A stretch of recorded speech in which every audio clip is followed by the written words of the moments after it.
Hello लोगोफोर, दिनै 29 November आरो बे 29 नभेम्बरनि फुंनि समाव नोंथांमोननो माखासे गोनां आरो गोदान रादाबफोर होनायजों लोगोसे बेयाव गासै कारेन्ट एफेयार्सबो होनो लानाय जादों आरो कारेन्ट एफेयार्सखौ पिडिएफ फाइल मोनगोन, डिसक्रिप्शनाव लिंक दं।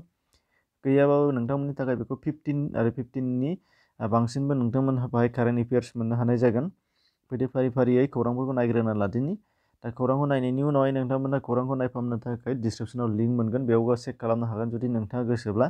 फार्स्टनिफ्राय फैदो फारि फारियै गोजोनथाव रादाब, बे जाहैबाय चिरां जिल्लानि बेंटल हालामनि बिक्रमपुर गामिनि मिस आलिसा हाज'वारि बिथाङा निट एबा नेशनेल इलिजिबिलिटि काम एन्ट्रेन्स टेस्ट जायखौ खुंनाय जायो, बे आनजादाव 82.18 जौखोन्दो नम्बर लाखिनानै उथ्रिनो हादों होनदों आरो दिपु मेडिकेल कलेजाव MBBS अदेबानि bachelor of medicine and bachelor of surgery फरायनो थाखाय मुं थिसन्नो खाबु मोननाय जाबाय होनदों। बिथांनिसिम कंग्रेचुलेसन बावहरनाय थाबाय। बेनिफ्राय नुगोन नाम्बार 2आव बाक्सा जिल्ला सिंनि तामुलपुर हालामनि थग्रा सकनि गेलेग्रा फोथाराव एबसुनि दैदेननायाव गासै मोन 16था हारियारि आफादफोरजों थांनाय 27 जानुवारियाव बिटिआर गोरोबथा जालांनायनि सायाव गुवारै सावरायलायनाय जादों होनदों आरो बेयाव फैगौ BTC बिसायख'थियाव बे सावरायलायनायनि गेजेरजों बाहागो लागिरिफोरा बिटिआरखौ दाफुंनो आखायाव लानाय राजखान्थियारि हानजाखौसो हेफाजाब खालामगोन होननानैबो खौराङाव बुंथिनायखौ नुनो मोननाय जादों। नोंथांमोननो बाहाय माखासे स्क्रिनशट बिथांमोननि प्रेस रिलिज खालामनायखौबो नोंथांमोननो होनाय जादों। बेखौ रलेन्स इस्रारि बिथांनिफ्राय फेसबुक पेजनिफ्राय लाबोनाय जादों। बेनिफ्राय नुगोन नाम्बार 3आव बाक्सा जिल्लानि सिङाव थानाय बागानपारा हालामाव बागानपारा इउथ BPF उइंआ दोलो नागारनानै थांनाय बिश्वजित दैमारि आरो इमानुएल इस्लारि बिथांमोननि मुसुखा बानायनानै सावदों आरो लोगोसे धर्ना होनायखौ नुनो मोननाय जाबोदों। दा खौरांनि बादिब्ला बे सनिबार खालि जालांदों।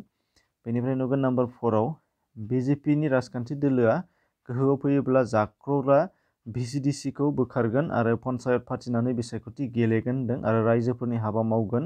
दा बे बाथ्राखौ सनिबारखालि बिबुंथि लाखिदों डक्टर हिमन्त बिश्व शर्मा बिथाङा। बेनिफ्राय नुगोन नाम्बार 5 हिसाबै हिमन्त बिश्व शर्मा बिथाङाबो जाख्ल'नायजों सोमोन्दो दं आरो बिथाङा सारदा जाख्ल'नायजों सोमोन्दो दंबोयो। दा बेनिखायनो बिथाङा सिगां गावखौनो नायग्रोथों, बेनि उनावहायसो गुबुनखौ बुंथों।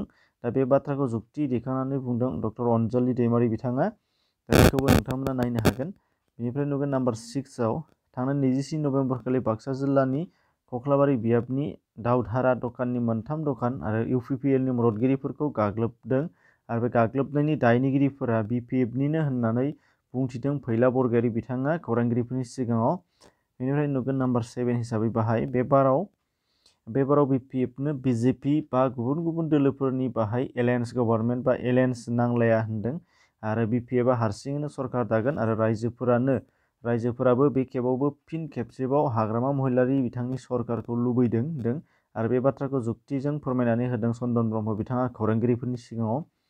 दा बेखिनि खौरांफोरनि बेलायाव बेनिफ्राय नुगोन कारेन्ट एफेयार्स जाबाय। कारेन्ट एफेयार्सआव नोंथांमोना नुगोन गासै 15था कुइसन टु एन्सार आरो बियो लेटेस्ट दिनैनि अदेबानि 28 बेनिफ्राय 27 बे साननैनि गेजेराव थानाय कारेन्ट एफेयार्सफोरनि बाहाय गोनांखौ जथायनाय जादों, जायखौ सिगांनि बा 28नि कारेन्ट एफेयार्सआव जथायनाय जायाखैमोन। दा बेफोरखौ नोंथांमोनहा डाउनलड खालामनानै लानो हानाय जागोन जायहा कारेन्ट एफेयार्सनि गोनांथि दङ। दा बेनि लिंकखौ डिसक्रिप्शनाव होनाय जादों। दा बाहाय टिक मार्क होनायफोरा गासिबो राइट एन्सार। बेनिफ्राय नोंथांमोना पस्ट एबा सिगांनि जेनाखि कारेन्ट एफेयार्स बेफोरखौ नोंथांमोना डिसक्रिप्शनाव लिंक मोनगोन। बेयाव दैलि कारेन्ट एफेयार्सनि मोनसे लिंक दं, बेयाव थांना हाबनानै नायब्लाबो नुगोन आरो निउसनि बेलायाव दैलि निउसखौबो हाबनानै नुगोन, नङाबा प्लेलिस्ट दहायसो नोंथांमोना प्लेलिस्टआव थांनानै गासैखौबो चेक खालामनानै नायनो हानाय जागोन। एसेनोसै, गोजोन्थों।